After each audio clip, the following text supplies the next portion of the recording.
नमस्कार, चंडीगढ़ से आपका स्वागत है। मैं हूं शैली तनेजा। आइए सबसे पहले नजर डालते हैं कुछ अहम खबरों पर। देश में आज से योग्य लोगों को कोविड से बचाव के निःशुल्क एहतियाती डोज लगाने के लिए कोविड टीकाकरण अमृत महोत्सव की शुरुआत। केंद्रीय शिक्षा मंत्री ने आज नई दिल्ली में देश के शीर्ष संस्थानों की सूची की जारी। और पंजाब सरकार की ओर से दिव्यांग व्यक्तियों के लिए समर्पित सेल गठित करने के निर्देश। अब समाचार विस्तार से। देश में आज से कोविड से बचाव के लिए 75 दिन का कोविड टीकाकरण अमृत महोत्सव की शुरुआत हो गई है। इस महोत्सव के दौरान सरकारी कोविड टीकाकरण केंद्रों पर सभी पात्र लोगों को निःशुल्क एहतियाती टीके लगाए जाएंगे। इस अभियान का उद्देश्य 18 वर्ष से अधिक आयु के पात्र लोगों को कोविड से बचाव के टीके की एहतियाती खुराक देने के काम में तेजी लाना है। केंद्रीय स्वास्थ्य मंत्रालय ने कहा है कि इस विशेष कोविड टीकाकरण अभियान का आयोजन आजादी का अमृत महोत्सव के अंतर्गत किया जा रहा है। केंद्रीय स्वास्थ्य मंत्री मनसुख मांडविया ने कहा है कि अगले 75 दिन के लिए सभी वयस्कों को कोविड रोधी एहतियाती खुराक मुफ्त देने का अभियान आज से शुरू हो गया है, जिसका उद्देश्य 18 तथा उससे अधिक आयु के वयस्क आबादी के लिए कोविड से बचाव के टीके की एहतियाती खुराक देने का दायरा बढ़ाना है। माननीय प्रधानमंत्री जी ने 15 जुलाई से 75 दिन तक प्रिकॉशन डोज देश के सभी 18 एवं नागरिक को फ्री किया है। इस उपलक्ष्य में आज हेल्थ मिनिस्ट्री के सभी एम्प्लॉयज़ को प्रिकॉशन डोज देने के लिए स्पेशल सेंटर चालू किया गया है। आज सुबह से लाइन लगी हुई है, सभी लोग प्रिकॉशन डोज लगा रहे हैं। देश के सभी 18 एबव नागरिकों को मेरा आग्रह है कि आप भी प्रिकॉशन डोज लगाइए। उन्होंने सभी पात्र लोगों से एहतियाती खुराक लगवाने का आग्रह करते हुए कहा कि प्रधानमंत्री नरेंद्र मोदी की सरकार स्वस्थ तथा सुरक्षित भारत बनाने के लिए संकल्पबद्ध है। उधर केंद्र सरकार की हिदायतों के अनुसार चंडीगढ़ में भी आज से कोविड वैक्सीन अमृत महोत्सव कार्यक्रम के अंतर्गत एहतियाती डोज लगाने के कार्य को और तेज किया जा रहा है। ये मुहिम 75 दिन तक यानी आज से आगामी 30 सितंबर तक जारी रहेगी। शहर के सभी सरकारी अस्पतालों में निःशुल्क कोविशील्ड या कोवैक्सीन की एहतियाती डोज योग्य लोग लगवा सकते हैं। हर घर दस्तक कार्यक्रम 2 के अंतर्गत कोविड टीकाकरण मुहिम पहले से ही जारी है। जिस भी व्यक्ति को वैक्सीन की दूसरी डोज लगवाए 26 हफ्ते हो गए हैं, वे एहतियाती डोज लगाने के योग्य है। चंडीगढ़ स्वास्थ्य विभाग की ओर से शहरवासियों को इन जन अभियान का लाभ लेने की अपील की गई है।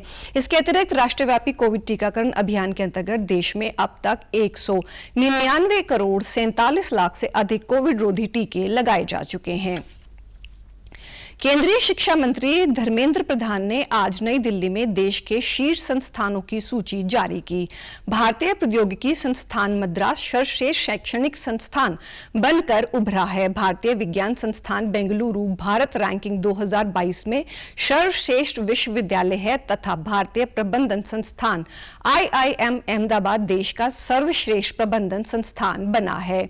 IIM बेंगलुरु दूसरे तथा IIM कोलकाता तीसरे स्थान पर है। रैंकिंग 2022 की विस्तृत सूची जारी करते हुए केंद्रीय शिक्षा मंत्री ने कहा कि 21वीं सदी ज्ञान तथा नवाचार की सदी होगी। दुनिया भर की थिंकर्स इस विषय में सहमत है कि इंडस्ट्रियल रिवॉल्यूशन 4.0 की अनफोल्डमेंट मशीन पावर से नहीं होगा तो knowledge based innovation and entrepreneurship में होगा।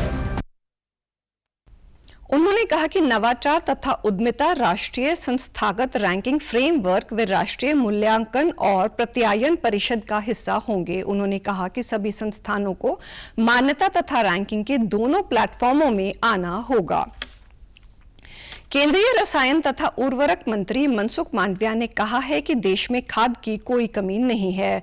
बेंगलुरु में इफ्को द्वारा दक्षिण भारत के पहले नैनो यूरिया उत्पादन संयंत्र के शिलान्यास समारोह के अवसर पर उन्होंने कहा कि नैनो यूरिया कृषि क्षेत्र में एक क्रांति है। नैनो यूरिया भंडारण संस्थान नैनो यूरिया भंडारण स्थान तथा लागत को कम करेगा और फसल उत्पादन में वृद्धि भी करेगा। मंत्री ने कहा कि नैनो यूरिया से सरकार पर सब्सिडी का बोझ भी कम होगा, भले ही अंतर्राष्ट्रीय बाजार में यूरिया के दाम बढ़े। उर्वरक क्षेत्र में अनुसंधान तथा सुधार की आवश्यकता है।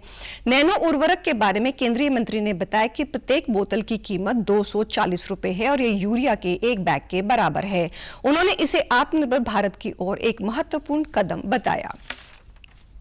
केंद्रीय स्वास्थ्य मंत्रालय ने मंकी पॉक्स रोग से निपटने के लिए आज दिशा निर्देश जारी किए हैं। जारी दिशा निर्देशों में विदेश से आए ऐसे यात्रियों जिन्हें त्वचा संबंधी रोग हो, उनके निकट संपर्क में आने से बचने के लिए कहा गया है।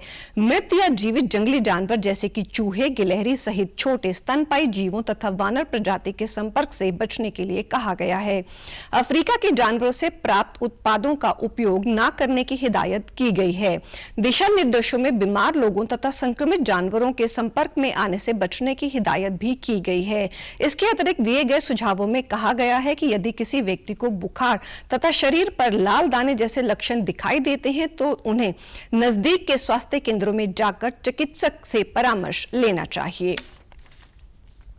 पंजाब सरकार ने दिव्यांग व्यक्तियों के लिए समर्पित सेल गठित करने के निर्देश दिए हैं। मुख्यमंत्री भगवंत मान ने ये जानकारी देते हुए कहा कि समर्पित सेल के गठन के बारे में समाज से इस वर्ग की पुरानी मांग थी। उन्होंने कहा कि दिव्यांग व्यक्तियों को उनके कल्याण के लिए सरकार की विभिन्न योजनाओं तथा कार्यक्रमों का लाभ लेने के लिए बहुत सी परेशानियां पेश आती हैं, जिसको ध्यान में रखते हुए दिव्यांग सेल गठित करने के निर्देश दिए गए हैं। उन्होंने कहा कि यह समर्पित सेल दिव्यांग व्यक्तियों के लिए सिंगल विंडो प्लेटफॉर्म के तौर पर कार्य करेगा तथा दिव्यांग जन कल्याणकारी योजनाओं का अधिक से अधिक लाभ ले सकेंगे। मुख्यमंत्री ने बताया कि दिव्यांग व्यक्ति इस सेल के माध्यम से अपनी शिकायत भी दर्ज करवा सकते हैं, वे सुझाव भी दे सकते हैं। उन्होंने उम्मीद जताई कि सरकार के इस प्रयास से समाज के इस वर्ग के लोग अपना जीवन सम्मान से बसर करने के योग्य होंगे। पंजाब के शहरों में लोगों को बेहतर नागरिक सेवाएं मुहैया करवाने तथा शहरों के समग्र विकास के लिए राज्य के आवास निर्माण तथा शहरी विकास मंत्री अमन अरोड़ा ने विभाग के बड़े प्रशासनिक सुधारों के लिए रोड मैप तैयार करने के लिए कहा है। उन्होंने अमृतसर विकास अथॉरिटी तथा जलंधर विकास अथॉरिटी के अधिकारियों के साथ बैठक के दौरान रजिस्टर्ड कॉलोनियों के निवासियों को सभी सरकारी सुविधाएं देना सुनिश्चित बनाने तथा अमृतसर में अधिकृत कॉलोनियों की रुकी हुई रजिस्ट्रियां तुरंत खोलने के आदेश भी दिए। उन्होंने कहा कि कोई भी शहरी निवासी किसी सेवा से वंचित ना रहे तथा वे परेशान ना हो। आने वाले दिनों में वे सभी बड़े शहरों का दौरा करके लोगों की समस्याएं सुनेंगे। उन्होंने मौके पर ही समस्या के समाधान के लिए संबंधित अथॉरिटी को निर्देश देने का आश्वासन भी दिया। हरियाणा के बिजली मंत्री रणजीत सिंह ने कहा कि स्वतंत्रता संग्राम के महानायक हमारे प्रेरणा स्रोत हैं।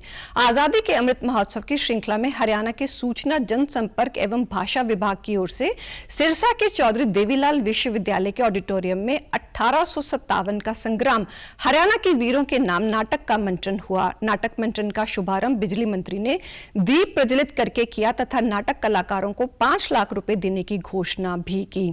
इस अवसर पर बोलते हुए मंत्री ने कहा कि आजादी के अमृत महोत्सव की श्रृंखला में हरियाणा सरकार द्वारा स्वतंत्रता संग्राम के वीर बलिदानियों तथा असंख्य गुमनाम नायकों को श्रद्धांजलि देने तथा युवा पीढ़ी को अपने इतिहास से रूबरू कराने के लिए प्रदर्शनी, नाटक तथा अन्य सांस्कृतिक कार्यक्रम करवाए जा रहे हैं।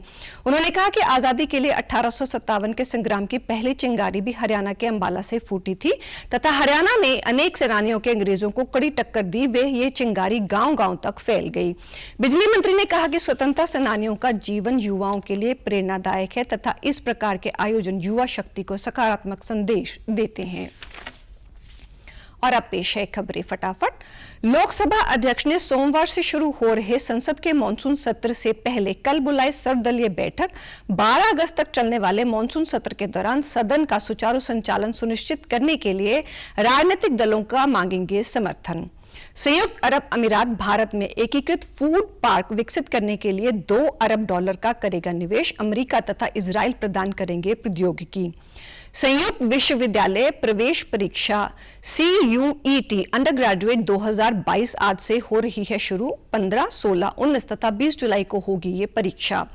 केंद्र सरकार शीघ्र शुरू करेगी हर घर तिरंगा राष्ट्रव्यापी अभियान। इसका उद्देश्य आजादी के 75 वर्ष के उपलक्ष्य में देशवासियों को अपने घरों में राष्ट्रीय ध्वज फहराने के लिए करना है प्रेरित। हरियाणा सरकार ने योग्य अध्यापकों से राज्य शिक्षक पुरस्कार 2022 के लिए ऑनलाइन आवेदन की आमंत्रित। आवेदन करने की अंतिम तिथि है 30 जुलाई। कोरोना वायरस का खतरा भी टला नहीं है, इसलिए सभी से निवेदन है कि बाहर जाने के समय मास्क जरूर पहनें, सामाजिक दूरी बनाए रखें, बार बार अपने हाथ साबुन से धोएं और सैनिटाइजर का इस्तेमाल करें। और आप हमारे समाचार YouTube channel DD news Chandigarh, Facebook DD news Chandigarh, Twitter handle DD news CHT पर भी देख सकते हैं। इसी के साथ चंडीगढ़ से समाचारों का सिलसिला समाप्त होता है। अब मैं स्टूडियो से बाहर जा रही हूं तो मैं अपना मास्क पहन रही हूं। आप भी घर से बाहर जाएं तो मास्क जरूर पहने। नमस्कार।